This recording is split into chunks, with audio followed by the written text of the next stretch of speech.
नमस्कार दोस्तों, मैं जय आज की क्लास में आपका स्वागत करता हूं। दोस्तों, हम दशमलव भिन्न को स्टडी कर रहे थे और इस टॉपिक पे आज हमारी तीसरी क्लास है। तो चलिए आज के क्लास की शुरुआत एक छोटे से क्वेश्चन से करते हैं। क्वेश्चन दिया है 13/15, 11/13 और 9/11। इसको कह रहा है बढ़ते क्रम में लिखें। बढ़ते क्रम का मतलब सबसे पहले हमें सबसे छोटा लिखना होगा, उसके बाद उससे बड़ा, फिर उसके बाद सबसे बड़ा। ठीक है, तो 13/15 मैंने यहाँ लिख लिया, यहाँ पे लिख लिया मैंने 11/13, यहाँ पे लिख लिया मैंने 9/11।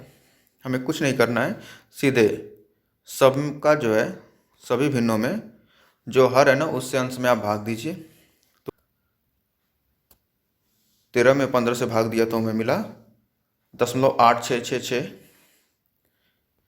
11 में 13 से हमने भाग दिया तो मिला हमें 0.846। 9 में 11 से भाग दिया तो मिला हमें 0.818। अब इसमें देखिए कि सबसे छोटा कौन है। अब इन तीनों में देखिए, इन तीनों में कि सबसे छोटा कौन है। तो दशमलव के बाद दाहिनी तरफ 8 है, इसमें भी 8 है और इसमें भी 8 है। तीनों अंक बराबर हैं। अब दशमलव के बाद दूसरा स्थान कौन सा है? 6 का। पहले वाले में 6 है, दूसरे वाले में 4 है, तीसरे वाले में 1 है। यानी कि ये हमारा सबसे छोटा हो गया। इससे बड़ा कौन सा हुआ? 4 वाला स्थान ये, और उससे बड़ा कौन हुआ? ये। और ये डिनोट करता है इसको, ये डिनोट करता है, दर्शाता है इसको, और ये दर्शाता है इसको। यही है ना, ये दर्शाता है इसको, ये दर्शाता है इसको, और ये दर्शाता है इसको। तो अब हम जब बढ़ते क्रम में लिखेंगे तो ये चूंकि सबसे छोटा है तो इसकी जगह हमने लिख लिया ये 9/11। इससे बड़ा ये है और ये इसको दर्शाता है 11/13 को, तो इससे बड़ा 11/13 हमने दे दिया। फिर लास्ट में ये है सबसे बड़ा और ये दर्शाता है 13/15 को, तो इसकी जगह हमने लिख दिया 13/15 और ये निशान डाल दिया, ये बढ़ते हुए का निशान। 9/11 छोटा है 11/13 से और 11/13 छोटा है 13/15 से। ये हमारा उत्तर हो गया। ऐसे ही अगर कह देता कि घटते हुए क्रम में लिखिए, घटते हुए क्रम का मतलब सबसे पहले हमें सबसे बड़ा लिखना होता, फिर उसके बाद उससे छोटा, फिर उसके बाद सबसे छोटा। ठीक है, चलिए नेक्स्ट क्वेश्चन देखते हैं। क्वेश्चन दिया है यहाँ पे, ध्यान दीजिएगा।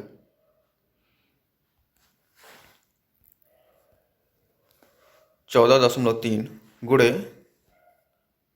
18.6 भागा 12 धन 19.3 ऋण 11.2।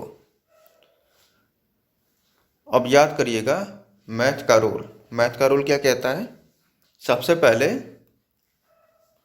का को तोड़ते हैं, का को पहले तोड़िए, ता पीछे 2 भाग, फिर उसके बाद भाग को, फिर गुणा को, फिर धन करते हैं, फिर घटाने का काम करते हैं। ठीक है, तो का तो इसमें है नहीं, का नहीं है ना, तो का नहीं है, तो उसके बाद दूसरा स्थान क्या आता है? भागा का। तो पहले हम भाग देंगे। 14.3 को हमने ऐसे लिख लिया, गुणे 18.6 भागा 12, तो 18.6 बटा में 12 हमने लिख लिया, 19.3 ऐसे, और ये इसको हमने ऐसे ही लिख दिया। अब देखिए 14.3 यहाँ था, उसको हमने ऐसे ही लिख दिया, गुणे के निशान गुणा दे दिया। 18.6 में अब 12 से आप भाग दीजिए तो क्या आएगा? 1.55। बाकी के अंक हमने वैसे ही लिख लिए, जहाँ धन का निशान था वहाँ धन, जहाँ ऋण का निशान था वहाँ ऋण। अब रूल के हिसाब से भाग तो हमने दे लिया, अब गुणा करना है। तो गुणा हम इन दोनों का कर लिए। जब इन दोनों का हम गुणा करेंगे तो हमें मिलेगा 22.165। गुणा करने का रूल मैं आपको पहले बता चुका हूँ। गुणा और भाग करने का रूल मैं आपको पहले ही बता चुका हूँ। जो दशमलव भिन्न हमने शुरू किया था तो पहले ही क्लास में मैंने आपको बता दिया था इसे कैसे करना है। सिंपली 14.3 गुणे 1.55 में जब हमें गुणा करना है तो 143 गुणे 155 आप कर लीजिए। 143 गुणे 155 आप कर लिए और जो आया उसमें दशमलव के स्थान काउंट कर लीजिए। पहले वाले में 1 दशमलव का स्थान है, दूसरे वाले में 2 दशमलव का स्थान है। मिलके कितना बना? 3 दशमलव का स्थान। जो उत्तर आया है उसमें 3 दशमलव का स्थान आप लगा दीजिए। मिल गया आपको 22.165। अब देखिए यहाँ धन का निशान था, हमने धन दे लिया, बाकी अंक लिख लिए, संख्याएं वैसे ही लिख ली। अब देखिए उसके आगे करते हैं। धन कर लीजिए, इन दोनों को जोड़ लीजिए। जोड़ेंगे तो 41.465 हमें मिलेगा, माइनस 11.2। अब आप घटाइए इसको, 30.265। 30.265 ये आपका उत्तर हो गया। ठीक है, मेरे ख्याल से आपको समझ में आ गया होगा। चलिए नेक्स्ट क्वेश्चन को देखते हैं।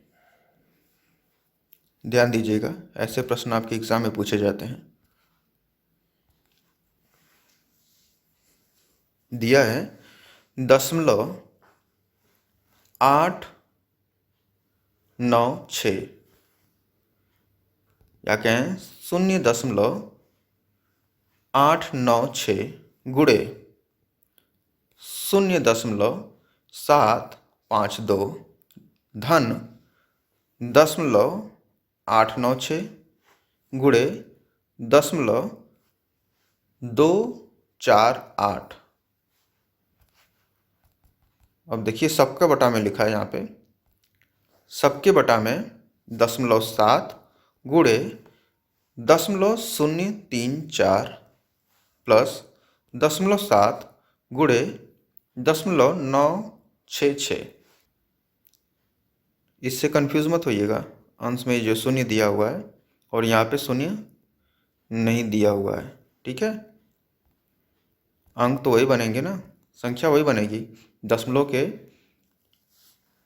बाएं तरफ अगर शून्य लिखा है तो शून्य का कोई मतलब है नहीं, अगर अकेले लिखा है तो। अगर यहाँ पे 10 लिखा होता, 1 लिखा होता तो 10 होता। ठीक है, अब देखिए ऊपर वाले में देखिए, ये और ये समान अंक है।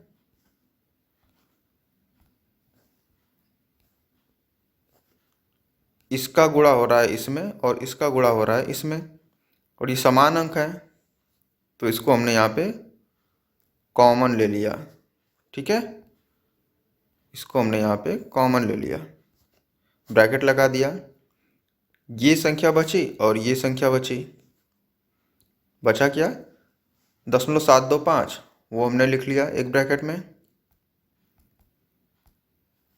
यहाँ ब्रैकेट में धन का निशान था, धन दे लिया।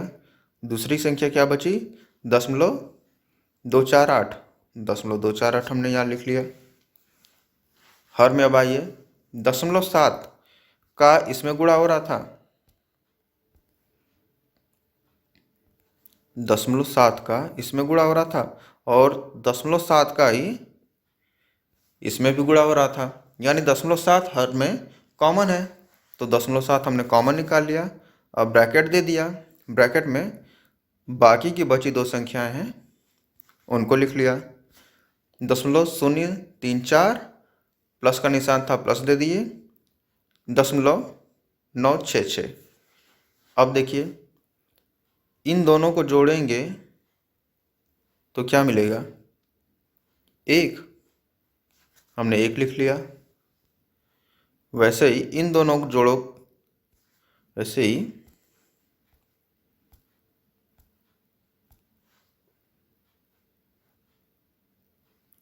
इन दोनों को जोड़ेंगे, वैसे ही हर में है तो हमें क्या मिलेगा, यहाँ पे भी 1 मिलेगा।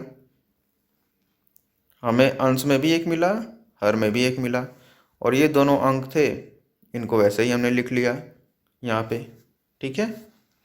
अब 1 का किसी में गुणा हो या भाग हो, वो तो संख्या बदलेगी नहीं। तो अंश में हमें मिला क्या, 0.896 बटा में 0.7। अब आप सिंपली भाग दे लो 896 में 7 का। 896 में आप सिंपल तरीके से 7 का भाग दे लो। ठीक है। मिलेगा क्या आपको, 128। यही मिलेगा ना। अंश में दशमलव के कितने अंक हैं, 3। हर में दशमलव के कितने अंक हैं, 1। 3 में से 1 को घटा दीजिए, मिले 2 अंक। 2 अंक पे आप दशमलव लगा दीजिए। ठीक है। दाहिने से बाएं तरफ जाते हुए 2 अंक काउंट कर लीजिए। 1 अंक 8 हो गया, दूसरा अंक 2 हो गया। आप यहाँ पे डॉट लगा दीजिए, तो 1.28 आपको उत्तर मिला। यही आपका अभीष्ट आंसर हो गया। यही आपकी संख्या हो गई जो आपको उत्तर में मिलेगा, 1.28। ठीक है। मेरे ख्याल से आपको समझ में आ रहा होगा दोस्तों। चलिए नेक्स्ट क्वेश्चन देखते हैं।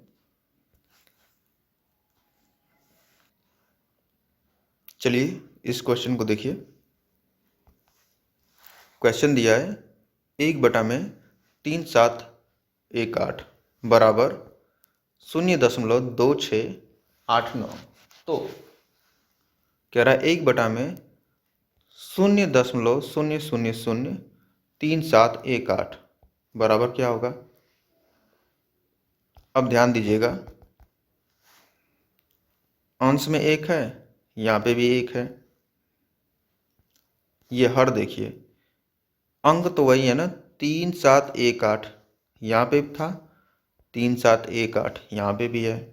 अंतर क्या है, यहाँ दशमलव के 3 अंक हैं, यहाँ दशमलव के कितने अंक हैं, 3 अंक। और यहाँ पे दशमलव के कितने अंक हैं, काउंट करेंगे तो हमें मिलेगा 8173000, टोटल 7 अंक। सिर्फ दशमलव का अंतर है, दशमलव के स्थानों का अंतर है। ठीक है।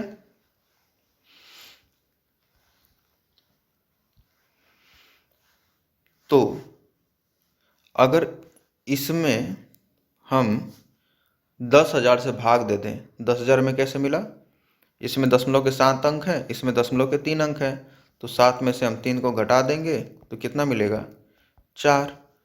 यानी 1 पे 4 शून्य।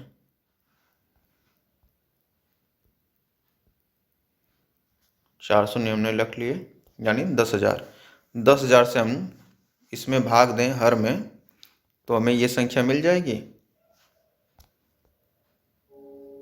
मिल जाएगी ना। तो चलिए हम भाग दे रहे हैं। अब हमने यहाँ पे देखिए 1 बटा में लिख लिया 3.718, या भागे का निशान दे दिया 10,000। अब अगर हम किसी भिन्न में हर में किसी संख्या का गुणा करते हैं या भाग दे रहे हैं, तो हमें अंश में भी उसी संख्या का गुणा करना होगा या भाग देना होगा। मैं पहली क्लास में आपको बता चुका हूँ। ठीक है, भिन्नों की पहली क्लास में मैं आपको बता चुका हूँ, वरना हमारा जो आंसर होगा वो डिफ्रेंशिएट कर जाएगा। तो यहाँ मैं 10,000 से भाग दे रहा हूँ हर में, तो 10,000 से ही मुझे यहाँ पे अंश में भी भाग देना पड़ेगा। ठीक है। तो 1 में भी मैं 10,000 से भाग दे रहा हूँ, और चूंकि बराबर इसके बराबर ये था ना, तो बराबर का निशान देके मैंने यहाँ पे लिख लिया 0.2689। ठीक है,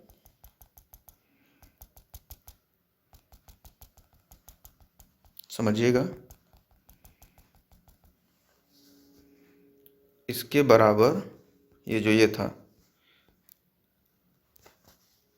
0.2689 थी संख्या दी हुई, तो उसको मैंने यहाँ पे लिख लिया। अब यहाँ पे देखिए मैं भागा नहीं दिया हूँ 10,000 का, क्यों? क्योंकि अंश और हर दोनों में 10,000 का मैं भाग दे रहा हूँ ना, तो ये अगर कटेगा तो एक वैल्यू हो जाएगी। एक का किसी संख्या में भाग दें या गुणा करें तो वो संख्या ही हमें प्राप्त होनी है, इसलिए यहाँ पे हम 10,000 से भाग नहीं दे रहे हैं दूसरे पक्ष में। ठीक है, अब एक में 10,000 से भाग देंगे तो क्या होगा? दशमलव के 4 अंक लग जाएंगे, तो मिलेगा क्या? 0.0001 और 3.718। इसमें 10,000 से भाग देंगे तो क्या मिलेगा? 3 अंक पहले ही दशमलव का था और 4 शून्य, यानी 4 अंक दशमलव के और बढ़े जाएंगे, तो मिलेगा क्या हमें? 0.000378। अब देखिए ये वाला जो हर है इसके बराबर हो गया ना, ये इसको बराबर था, इसको हमने यहाँ पे उतार लिया सीधे, जो दूसरा पक्ष है 0.2689।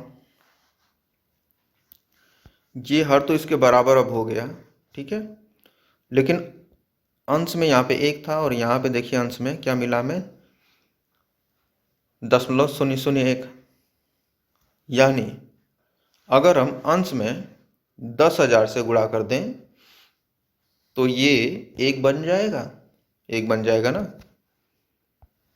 जब हम 10,000 से गुणा करेंगे इसको अंश में तो 1 बन जाएगा वो। तो चलिए हम 10,000 से यहाँ पे गुणा कर लिए। अब आप कहोगे कि भाई अभी तो आपने बताया कि जिस संख्या से गुणा करते हैं अंश में उसी संख्या से हर में भी गुणा करते हैं, आपने तो यहाँ पे हर में गुणा किया नहीं है। या जिस संख्या से अंश में भाग दें उसी संख्या से हर में भी भाग देना होगा, आपने वो किया नहीं है यहाँ पे। तो यहाँ पे इसलिए नहीं किया गया है क्योंकि देखिए जो दूसरा पक्ष था उसको मैंने यहाँ पे लिख लिया बराबर का निशान देके। यहाँ पे था ना 0.2689 को हमने यहाँ लिख लिया। अब देखिए यहाँ पे अंश में मैंने 10,000 का गुणा किया है इस पक्ष में, तो इसी पक्ष में मैंने जो दूसरा इसका पक्ष है उसमें भी मैंने 10,000 से गुणा किया है ना, तो वैल्यू बदलेगी नहीं। अब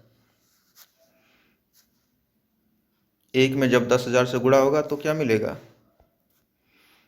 हमें ये संख्या मिल जाएगी, और 0.2689 में 10,000 से गुणा होगा तो क्या मिलेगा? 2,689 मिलेगा। ये हमारा उत्तर हो गया। ठीक है, मेरे ख्याल से आप लोगों को समझ में आ गया होगा। चलिए नेक्स्ट क्वेश्चन देखते हैं। क्वेश्चन दिया है 52,416 भागा 312 बराबर 168। तो 52.416 भागा 0.0168 बराबर क्या होगा? अब देखिएगा, ध्यान दीजिएगा, इसमें और इसमें अंक तो वही है ना, बस बदला क्या है? तो इसमें दशमलव के स्थान नहीं है और इसमें दशमलव के 3 स्थान है। ठीक है, बस यही बदला है ना, इसको ध्यान में रखिएगा। अब क्वेश्चन सॉल्व करते हैं। 52,416 भागा 312 इसको हम ऐसे भी लिख सकते हैं ना, 52,416 बटा में 312 बराबर 168 था, तो बराबर 168 लिख दिया। अब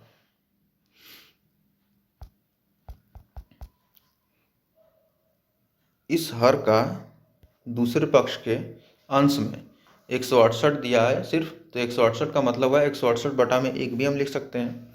168 अंश है, हम मान लें, ठीक है।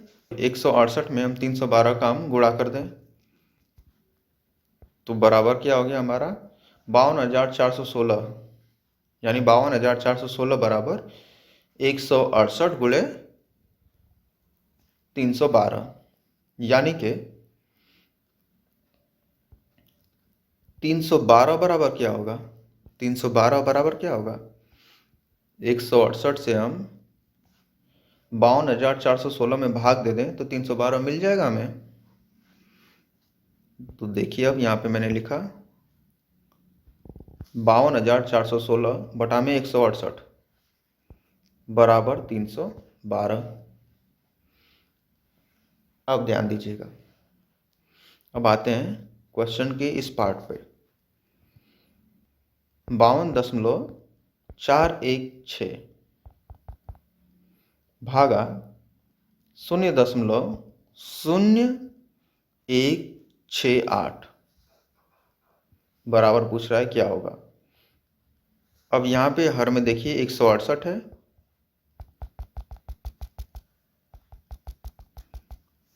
यहाँ हर में 168 है, और ये दिया है 0.0168, यानी इस यहाँ पे दशमलव के 4 अंक हैं और यहाँ पे कोई दशमलव का अंक नहीं है, यानी दशमलव के 4 अंक का मतलब 1 पे 4 शून्य, यानी 10,000। अगर 10,000 का हम 168 में भाग दे दें तो हमें ये संख्या मिल जाएगी। चलिए तो भाग देते हैं। यहाँ पे मैंने हर में 10,000 का भाग दे दिया, हर में 10,000 का भाग दे दिया मैंने। अब मैंने अभी अभी बताया आपको 10,000 का जब हम 168 में भाग दे रहे हैं तो 10,000 का हमें अंश में यानी 52,416 में भी भाग देना होगा, तो उसमें भी भाग दे लिया। अब बराबर 312 था तो बराबर 312 लिख दिया यहाँ पे। अब 10,000 का 52,416 में भाग जाएगा तो क्या होगा, दशमलव के 4 अंक लग जाएंगे, यानी मिलेगा क्या 5.2416 बटा में क्या लग जाएगा 168 में अगर 10,000 से भाग देंगे तो दशमलव के 4 अंक लग जाएंगे, तो 168 के आगे एक शून्य लगा लिया और वहाँ पे एक दशमलव दे दिया उसके आगे। अब देखिए ये जो हमें मिला, यहाँ पे ये जो हमें मिला और यहाँ पे ये जो संख्या दी हुई थी, दोनों बराबर हैं, बराबर है ना। अब मसला क्या है, यहाँ पे तो 52.416 था और यहाँ पे हमें क्या मिला है 5.2416। यहाँ पे दशमलव के 3 अंक थे, यहाँ पे दशमलव के 4 अंक हैं, यानी अगर अंश में हम 10 से गुणा कर दें तो ये संख्या ये बन जाएगी, बन जाएगी ना। तो चलिए इसको हमने यहाँ पे लिख लिया और 10 से गुणा कर रहे हैं। अब अगर 10 से हम बाएं पक्ष में गुणा कर रहे हैं तो 10 से ही हमें दाहिने पक्ष में भी गुणा करना होगा, यानी 312 में। अगर हम 312 में गुणा नहीं करेंगे तो वैल्यू हमारी बदल जाएगी ना, डिफ्रेंशिएट कर जाएगी, फिर वो बराबर नहीं रह जाएगी। तो 312 में भी हमने 10 से गुणा कर दिया। जब दोनों में 10 से गुणा हुआ तो क्या हुआ 5.2416 बन गया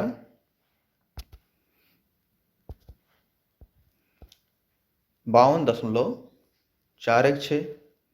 अब देखिए ये और ये दोनों बराबर हैं, बटा में यानी हर, ये पहले से ही हमने यहाँ पे बराबर कर लिया था, वो यहाँ पे बराबर है, बराबर क्या हो जाएगा, बराबर का निशान दे लिया। 312 में 10 से गुणा हुआ तो 3,120, ये हमारा उत्तर हो गया। ठीक है, मेरे ख्याल से आपको समझ में आ गया होगा।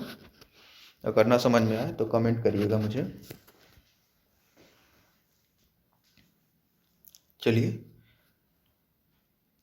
अगला प्रश्न देखते हैं। बहुत सिंपल सा प्रश्न है, बस थोड़ी सी लॉजिक लगाने की ज़रूरत है। दिया है 0.13 भागा पी का स्क्वायर बराबर 13, तब पी की वैल्यू क्या होगी। 0.13 भागा पी स्क्वायर, इसको हम 0.13 बटा में पी स्क्वायर लिख सकते हैं। पी स्क्वायर का मतलब पी का वर्ग बराबर 13। तो इससे क्या बनता है, 0.13 बराबर 13 गुणे पी का स्क्वायर, 99 लिख लिया। अब तो पी का स्क्वायर बराबर क्या होगा, 13 से अगर हम भाग दे दें 0.13 में तो हमें पी का स्क्वायर मिल जाएगा, वो हमने यहाँ पे लिख लिया। पी स्क्वायर बराबर 0.13 बटा में 13। ठीक है, लिख लिया। अब ध्यान दीजिएगा, यहाँ तक तो हमने कर लिया। अब मैंने पिछली क्लास में आपको बताया था कि जब अंश और हर कहीं पे भी दशमलव आ जाए तो भाग की क्रिया में हम पहले दशमलव से मुक्त करते हैं उस भिन्न को। तो 0.13 बटा में 13, इसको मुक्त करने के लिए क्या करना होगा, हमें 100 से अंश में गुणा कर दें तो 13 मिल जाएगा हमें, बटा में अब चूंकि 100 से अंश में गुणा कर रहे हैं तो 100 से ही हमें हर में भी गुणा करना पड़ेगा। ठीक है, तो हर में भी हम गुणा कर ले रहे हैं। 100 से जब अंश में गुणा किए तो मिला हमें 13, और 13 गुणे जब 100 होगा तो क्या बन जाएगा 1300। यानी अब जो भिन्न थी वो हो गई 13 बटा में 1300। ठीक है, जो भिन्न थी वो हो गई अब 13 बटा में 1300। अब इसको हम ऐसे लिख सकते हैं, 13 बटा में 13 गुणे 1 बटा में 100 लिख सकते हैं ना। 1300 को लिख सकते हैं ना 13 गुणे 100, यानी 13 बटा में 13 गुणे 1 बटा में 100। इसको हम ऐसे लिख लिए। ठीक है, अब 13 बटा में 13, इसका मतलब क्या हुआ 1। अब 1 का 1 बटा में 100 में गुणा होगा तो भी 1 बटा में 100 ही रहना है ये, तो 1 बटा में 100 हो गया। अब ध्यान दीजिएगा, पी स्क्वायर की वैल्यू हो गई 1 बटा में 100। 1 बटा में 100 का मतलब 1 बटा में 10 पे 2 की घात। अब चूंकि 1 पे 1 की घात हो, 2 की घात हो, 3 की घात हो, कोई भी घात हो, एक ही रहेगा। आप चाहें यहाँ पे तो 1 पे भी आप 2 की घात लिख सकते थे, यहाँ पे आप चाहे तो 1 पे भी 2 की घात लिख सकते हैं। तो अब p की वैल्यू क्या हो जाएगी, 1 का वर्गमूल क्या होगा, 1 का वर्गमूल हो जाएगा 1। ठीक है, जो ये था 1 का वर्ग, उसका वैल्यू 1 ही होना है ना, और उसका 1 का वर्गमूल भी निकालेंगे तो 1 ही होगा, 1 का घनमूल भी निकालें तो भी 1 ही होना है। और 10 पे 2 की घात, इसका वर्गमूल निकाला तो मिला क्या 10, यानी संख्या हो गई 1 बटा में 10। जो हमारा भिन्न मिला p बराबर 1 बटा में 10। अब इसको अगर आप दशमलव में बदलोगे तो क्या होगा, 1 में 10 से भाग दो, 0.1, ये आपको उत्तर मिलेगा। ठीक है, ये आपको उत्तर मिल गया। चलिए अगला प्रश्न देखते हैं। 225 पे 2.5 की घात भागा 225 पे, ये क्वेश्चन मार्क दिया है, बराबर कह रहा है 225। तो इस क्वेश्चन मार्क पूछ रहा है कि यहाँ पे क्या वैल्यू होगी। इस क्वेश्चन मार्क को मान लेते हैं कि ये x है, आप कुछ भी मान सकते हो, a b c d जो बनकर मान सकते हैं आप। ठीक है। अब जब मैं आपको नंबर सिस्टम पढ़ा रहा था तो वहाँ पे मैंने आपको बताया था, जिन लोगों ने मेरा वीडियो देखा होगा उन्हें याद होगा, अगर आधार बराबर हों तो घातें अगर गुणा का निशान है तो जुड़ जाती हैं, अगर अगर भाग का निशान होगा तो घट जाएंगी। अब देखिए 225 यहाँ पे भी है, यहाँ पे भी 225 है और यहाँ पे भी 225 है। इस 225 पे कोई घात नहीं दी गई है तो इसका मतलब यहाँ पे एक की घात होगी। यहाँ पे कौन सी घात होगी? एक की। अब इस पे 2.5 था, 2.5 इसकी घात मैंने यहाँ पे लिख ली। भागा का निशान था, यहाँ पे क्वेश्चन मार्क, उसको हमने x मान लिया, -x कर लिया, बराबर ये इस पे एक की घात, यहाँ पे हमने एक लिख लिया। ठीक है, यानी 2.5 बराबर क्या होगा? ये पक्षांतर करेंगे तो ये -x इधर आएगा तो +x में बदल जाएगा, यानी 1 + x बराबर हो गया 2.5। ठीक है, तो x बराबर क्या होगा? 2.5 में से हम एक को घटा दिए, मिला हमें 1.5। ये हमारा उत्तर हो गया। ठीक है, यही x की वैल्यू हो गई। मेरे ख्याल से समझ में आ गया होगा आप लोगों के। नेक्स्ट क्वेश्चन देखते हैं। क्वेश्चन दिया है 3 पे 3.5 की घात गुणे 21 पे 2 की घात गुणे 42 पे 2.5 की घात भागा 2 पे 2.5 की घात गुणे 7 पे 3.5 की घात बराबर 21 पे क्वेश्चन मार्क दे दिया कि क्या घात होगी। तो अब इसे कैसे करेंगे? देखिए 3 पे 3.5 की घात को हमने वैसे ही लिख लिया, 21 पे 2 की घात यानी 21 का वर्ग। अब 21 को क्या लिख सकते हैं? 7 गुणे 3 लिख सकते हैं, 7 गुणे 3। अब चूंकि वर्ग दिया हुआ है 21 पे 2 की घात, तो 7 पे 2 की घात गुणे 3 पे 2 की घात बराबर 21 पे 2 की घात हो जाएगा। चलिए अब अगला देखिए 42 पे 2.5 की घात। अब 42 कैसे बनता है? 7 गुणे 3 7 × 21 2 के 42, ये इसके लिए। अब 7 पे भी 2.5 की घात दे लिए, 3 पे भी 2.5 की घात दे लिए, गुणे 2 पे भी हम 2.5 की घात दे दिए। ठीक है, भागा का निशान था तो हमने यहाँ पे भागा का निशान दे दिया। 2 पे 2.5 की घात लिख लिए, गुणे 7 पे 3.5 की घात बराबर 21 पे क्वेश्चन मार्क लगा दिया। कौन सी घात है जो हमें बतानी है? अब ध्यान दीजिएगा, ये इससे कट जाएगा ना। 2 पे 2.5 की घात बटा में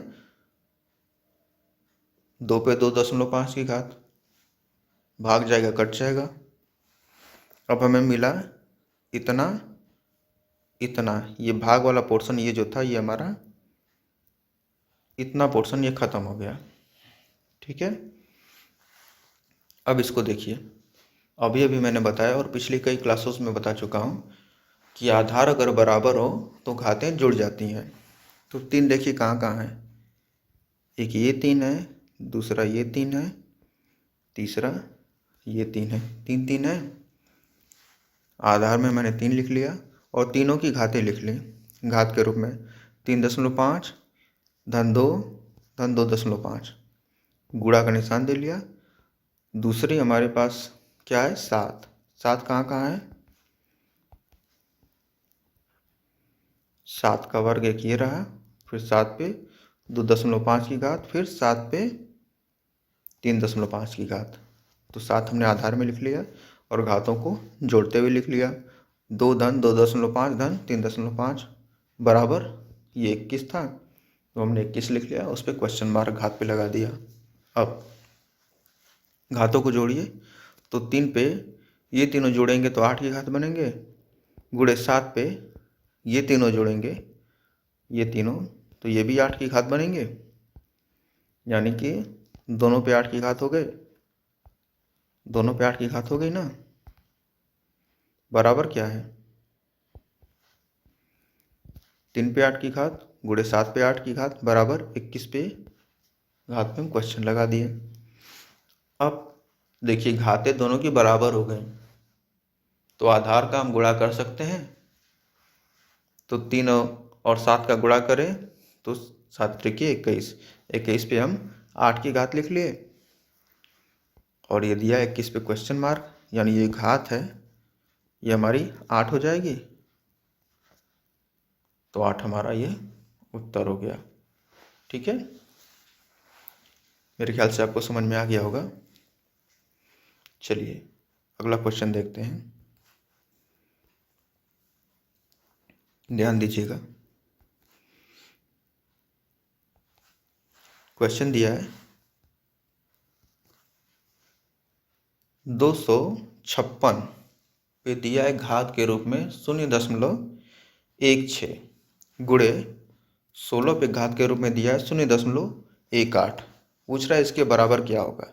ऑप्शन दिया है 4, 16, 64 और 256.25। अब देखिए 256 को हम लिख सकते हैं ये 4 पे 4 की घात, 4 चौका 16, चौका 64, चौका 256। ठीक है, तो 4 पे 4 की घात लिख लिए और उसके घात के रूप में लिख लिए 0.16, और इसको ये लिख सकते हैं 16 को 4 पे 2 की घात, 4 चौका 16 होता है, और सबका घात लिख लिए 0.18। ठीक है, अब आगे देखिए, एक रूल है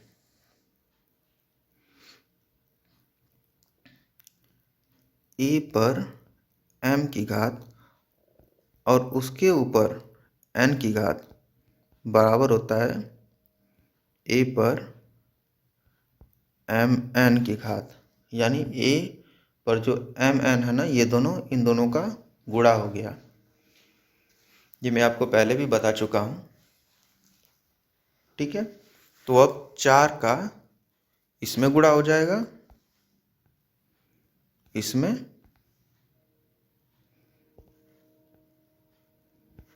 और इस 2 का इसमें गुणा हो जाएगा। तो 4 को हमने लिख लिया ब्रैकेट में, और 4 गुणे लिख लिया 0.16 गुणा 4 गुणे गुणा 4 इस दूसरे ब्रैकेट में, और 2 गुणे 0.18। ठीक है, अब 4 का 0.16 में गुणा होगा तो कितना होगा 0.64 हो जाएगा, 16 चौका 64, और 2 का इसमें गुणा होगा तो कितना होगा 0.36 हो जाएगा। अब देखिए आधार दोनों के बराबर हैं, इसमें भी 4 है, इसमें भी 4 है।